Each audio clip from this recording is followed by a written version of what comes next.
without further ado, given that we do have time constraints, it's my pleasure to introduce Professor Susan Brumby to you all. Susan is the Director of the National Centre for Farmer Health and School of Medicine, Deakin University, and today Susan will be presenting on system approaches to improving farmer health locally, nationally and globally. Welcome, Susan. Thank you, and it's a great pleasure to be able to speak and share this with you today. And in particular, I would like to acknowledge my colleagues, Dr. Jackie Cotton, Dr. Alison Kennedy, Dr. Aziz Rahman, Tracy Hatherall, Cecilia Fitzgerald, Sam Caspers, Tam Phillips and Alex Robinson. We've been thinking about, systems and agricultural systems and health systems for some time. And in our earlier years, back in 2002, we were really struck on the amount of literature and numerous texts on this subject. One of the earlier challenges that we identified was that for any effect or impact on farmer health, it needed to engage far more than health professionals. Farmers relate very, very closely to each other and indeed have more in common in terms of what they produce, whether they're grain cockies or sheep growers, wool producers, beef producers, or indeed sugar or cotton. They also have the really unusual aspect that the place of work is normally also their home. And so even though we're having lots of discussions about foreign ownership of farms, etc., ultimately the unit that operates or owns is still a family unit of over 90%. So in some ways they're the perfect model for the social model of health, where you have a workplace, a home, that the farm is actually where we all live, work, love and play, and also are tied together very strongly through employment, emotional and economic ties. We also knew that when farmers became unwell, the Flowon effect was different from when other people often become unwell. So we actually did this fairly early on, and it's had a variety of iterations, and I'd like to thank the Deakin University Enhancement System for actually making this into a more attractive graphic. But what we do know is when farmers become unwell, that there is the impact straight on the farmer, and it's been great to hear the topic about farmer health and agricultural communities come up so strongly through today. But there's the loss of income, obviously, for the farmer, there's the pain and suffering, and there's the health cost. And we certainly know from our work that there's a great difference around bulk billing, whether it's been pathology, whether it's been radiology, or whether it's been GPs. And so that cost, not only in travel and time, but also the actual out-of-pocket. We also know, because farms are family run and owned and operated, that the impact then on the family becomes really, really present. And people pick up roles in caring, and they also pick up roles on the farm. And for women, often they may be working on farm and off farm, and so any injury, if their male partner becomes unwell on the farm, really creates this snowballing effect. We also know that children are very at risk on farms, and so when people are injured, they also pick up roles. In the drought, and we certainly saw, and even now with the dairy industry, the impact that happens when someone becomes unwell on farms.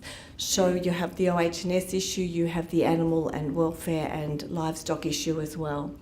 And again, the OH&S risk when people that aren't suited to be doing tasks actually pick them up to do. We also know that farmers are great community people. They're on everything that has bells and whistles, whether it's the Country Fire Authority, the Kinder Committees, school councils, pastoral and agricultural show societies. So when they become ill or injured, again, you have this snowball effect. So the personal effect, the family effect, the farm effect, and the community effect. So we did know that if we wanted to make any changes, that we needed to be not only multidisciplinary, but we needed to be very much cross-sectoral. And the question for us was sort of how will we integrate health, wellbeing and safety into the family and into the health system and to the agricultural system. We also found that even when we originally encouraged farming people, that's farm men and women and agricultural workers, to seek assistance, that some of the feedback they got from health professionals in particular was, well, with all that fresh air and open spaces, why are you in here seeing me? You know, you've got the perfect lifestyle. And there was a real gap and a lack of cultural competence in health professionals working with farming communities.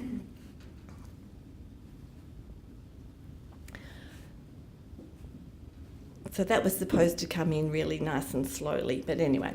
So when we looked at it, we knew that we needed to reduce, that farmers had reduced health outcomes. We knew that there was poor staff preparation in terms of health professionals, medical professionals, and also rural professionals.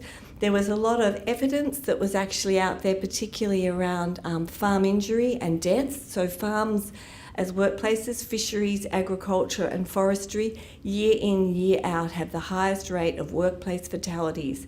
And yet when you speak to people that work in rural areas, they often still think of farms as safe and happy places.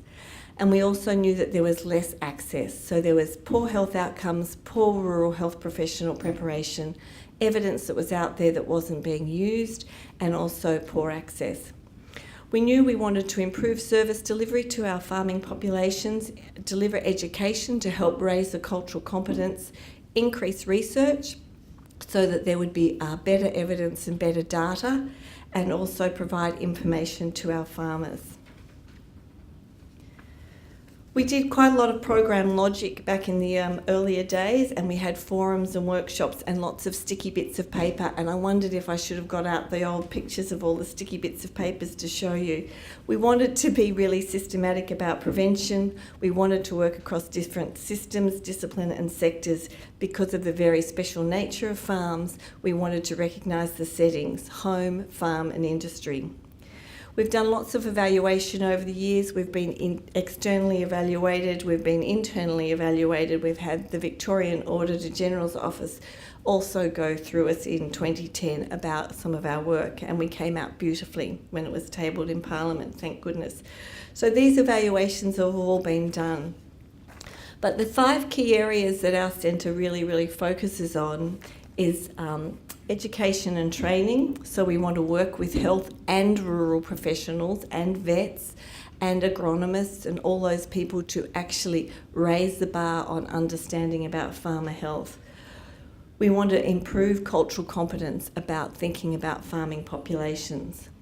We also want to make sure we engage with industry, so we very much focus on business development and industry engagement. We want to improve our research and make sure that when people are contemplating research, which is what's so fantastic about the Western Alliance and the opportunities, is that we can actually get more data about not just our rural populations, but the people in those rural populations like farmers. And we want to make sure we have great governance with particularly a lot of farmer input. So at the moment, our services look at running Australia's only postgraduate course in agricultural health and medicine. We're heading for our 8th year this year, and to date we've put over 120 rural and health professionals through our course, which is based in Hamilton and run through the School of Medicine. Here's some happy snaps. It was taken at the Wannon Falls. You probably couldn't stand there today. I imagine you'd get washed off. So we have the graduate certificate in agricultural health and medicine, and we have 2 core units and 2 elective units. And the way we've set up the course is that, so if you're interested in public health or medicine, you can do your 2 core, and then you can do 2 other subjects, maybe biostats or health communication. But if you're an agronomist, you can do your 2 core units, and then you could also do sustainability systems in agriculture or another subject like that, or agribusiness. We also know very clearly that if we really want to address farmer health, it is very much focused on more than just health providers, so that the agricultural health person could come from agriculture, they could come from a research base, they could be a vet, they could be an agronomist, they could come from an engineering background, they could come from public health, or they could come from an occupational health background. So it's very much cross-sectoral and multidiscipline.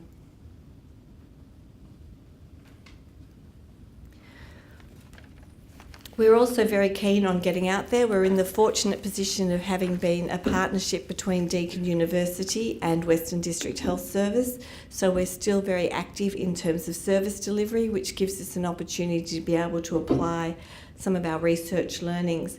We've run the Sustainable Farm Families program now since 2003 and have delivered to over 2,300 farmers nationally.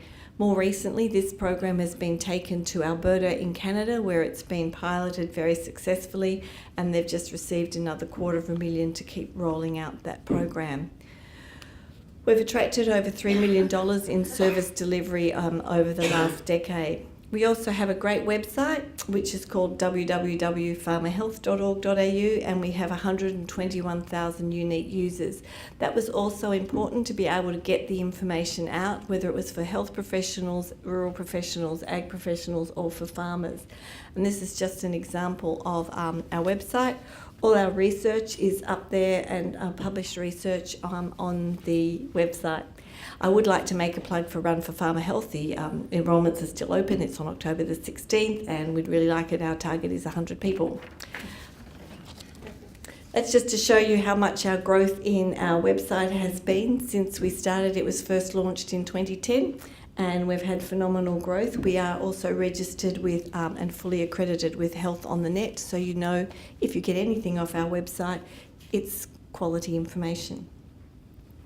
We've been working really hard with business, and we've recently had an MOU with Rural Bank. So at the moment we've been travelling, particularly I've just come back from WA, about to go to Elmore Field Days, working and doing health and lifestyle assessments, which has full ethics approval, and we do 20 to 30 minute health assessments on farmers. Just to show you how good we are at being rural, and I would like to acknowledge Vince, who's in the audience, for doing this map. But this shows you that we're clearly in the rural and regional areas, and if you notice we're Melbourne or Adelaide or Brisbane or Sydney, we're not getting those postcards, we're getting actually rural people. And if we did that today, we'd actually have a whole lot more in WA because we've just got back from there. We've been very successful with our research. We have about 30 peer-reviewed papers now since 2009, and our areas of research at the moment include our cholinesterase assessment project, where Jackie had a poster out there today looking at pesticide exposures, particularly organophosphate, the ripple effect that Alison spoke of, our partnership with Rural Bank. We're looking at farm and sports injuries at our own A&E. We've just completed the NHMRC hearing project, and SFF Fishing Families is about to start, and major trauma and recovery in Victoria, and a few others, so we're very diverse. We're very strict about governance, and this is how we make sure we keep walking the talk, and through Deakin and Western District Health Service and our advisory committee. Sometimes I think our approach feels like this, and a coordinated systems approach with industry, government, academic, health services and business partners all working together to make a difference to farmers' lives. Sometimes it feels like that, and when it feels like that, I always try and remember that it could look like this. Thank you.